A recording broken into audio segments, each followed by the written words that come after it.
The following video is an overview of the safety requirements and hazards you may encounter while working on a PJ Hair construction site. We believe our most valuable asset to safety, quality, and production on the job site are the workers, and because of this, your day-to-day safety is our top priority. Our goal will always be to strive for zero injuries by being transparent with all our safety systems on the job site. PJ Hair encourages all contractors to report any observed job site hazards. We will work with all contractors to ensure their work can be conducted safely. The employees are the most important asset to our safety program. Remember, it is your job site, your safety. This PJ Hair project is a smoke-free and tobacco-free job site, which includes the use of e-cigarettes. In addition, the use of alcohol or drugs is strictly prohibited.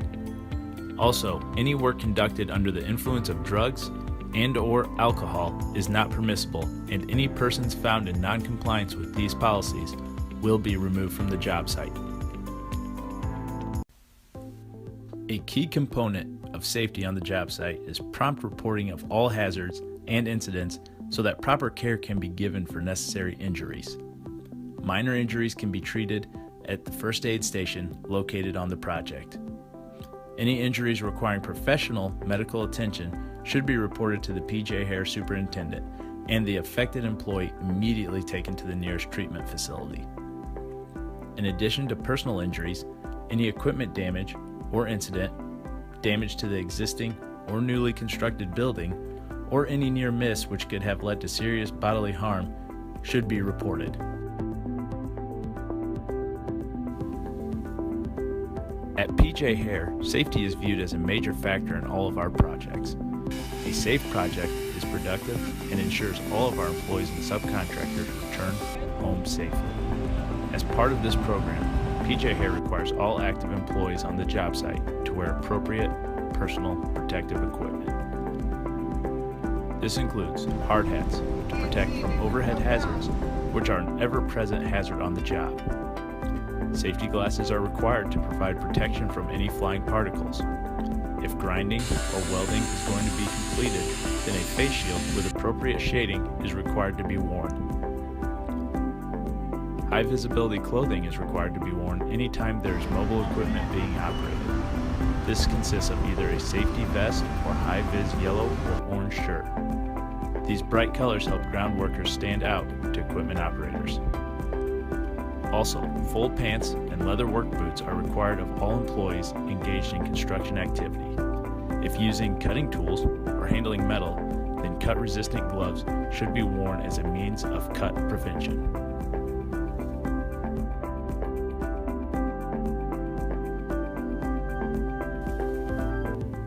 As with any construction site, there's a possibility of encountering a variety of chemicals which could have a negative effect on your health. Each chemical container must have a label, and any secondary containers should be labeled as well to help give basic hazard information. Each PJ Hair superintendent has an SDS binder located on the job with general job site chemicals, which lists the hazards and safe work procedures to be taken when handling the specific hazard. However, if you are a subcontractor bringing additional chemicals to the job site, it is your responsibility to provide PJ Hair with a copy of your SDS book.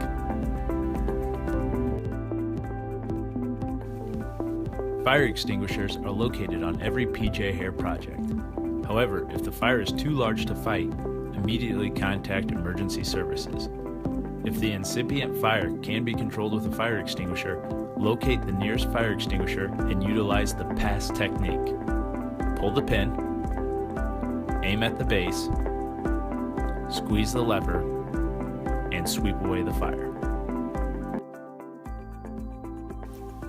At times, there may be operations such as concrete sawing, mold abatement, or other tasks which could be potentially hazardous to your respiratory system. In these situations, proper respiratory protection should be worn. Consult with your safety department on proper respirator and filter, and remember, only authorized individuals are permitted to wear respirators.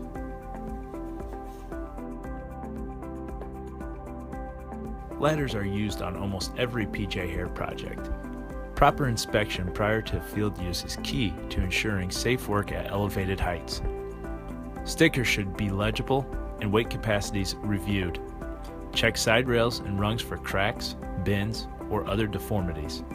Step ladders should have the braces fully engaged and all legs should be stable before using. At no time should a step ladder be leaned against a wall for access or work conducted from the top step. If using a straight ladder to access another working level, ensure the ladder extends 3 feet beyond the landing and is tied off to the structure. Verify the ladder is set up at a 4:1 height to horizontal ratio. Fall protection is required whenever employees are exposed to falls 6 feet in height or greater. This may include work areas such as excavations, elevated platforms, aerial lifts, or building roofs.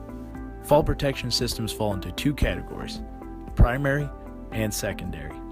Primary systems are the preferred method of fall protection, as they eliminate exposures to falls from leading edges. Primary systems include guardrails, floor and hole covers, and warning lines. Guardrails should be built with the top rails at 42 inches, plus or minus 3 inches, with a mid-rail bisecting that height. The top rail of a guardrail should be capable of supporting 200 pounds of force in an outward and downward angle. Warning lines can be utilized on the roof for fall prevention, provided they are stepped back a minimum of 6 feet from the edge during roofing activity and 15 feet during non-roofing activity. Flag lines should be maintained at all times and kept between 34 to 39 inches off the deck. If at any time a worker has to conduct work between the warning line and roof edge, they are required to be tied off or have another form of fall protection.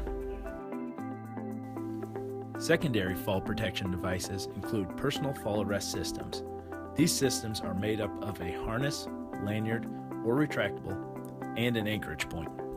Inspect the harness for any defects which may require it to be removed from service.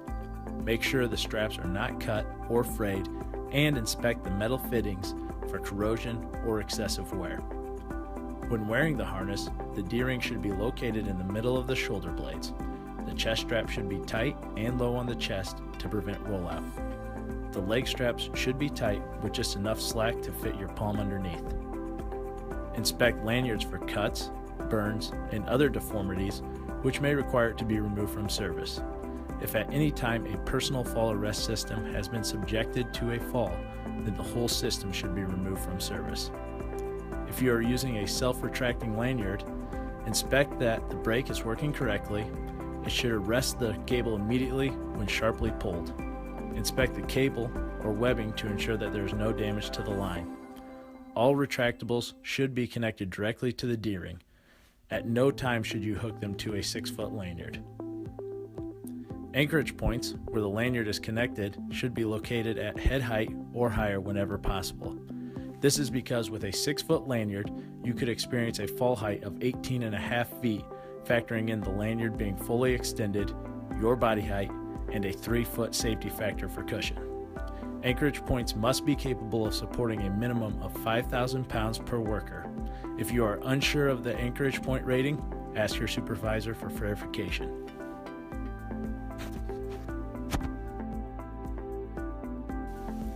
Confined spaces should be evaluated by each contractor on the job site to determine if the confined space is permit required.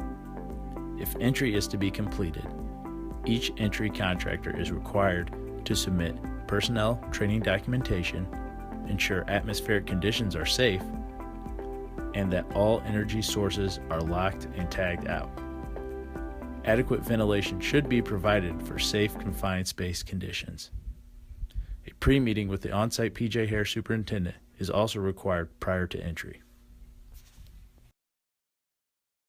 Anytime work is conducted in an excavation, it should be evaluated to make sure the sides are properly protected. A determination of soil classification should be done by a competent person.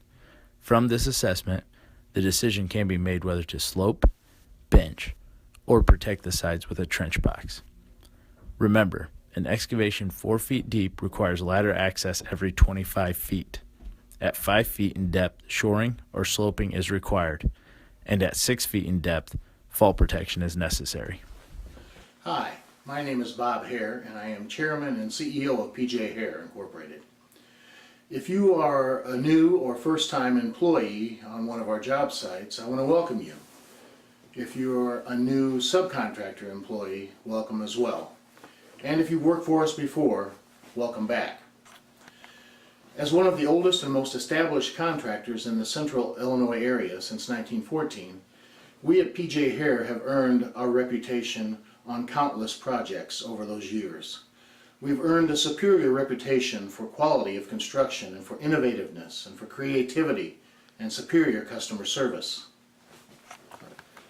Beyond those necessary elements for success, however, lies an even more important principle that we strive for on our job sites each day.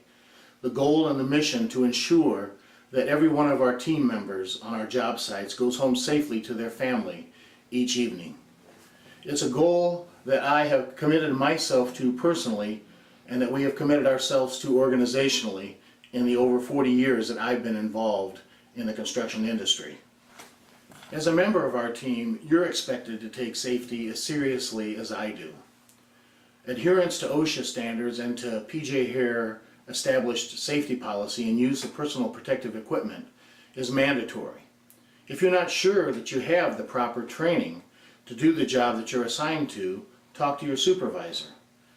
If you see something unsafe on the job site, try to correct it safely yourself first, and if you're not able to, or if you're not sure, talk to your supervisor. If you feel that you're being asked to do something unsafely, report that to your safety director, Hans Heinrichsen, or to myself.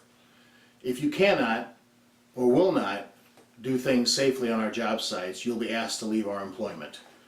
Safety compliance with PJ Hare is mandatory and non-negotiable. Again, welcome to our company, and remember, working safely at PJ Hare is not just our expectation, it's our way of life, and more importantly, it's our way to life. Be safe out there, and God bless.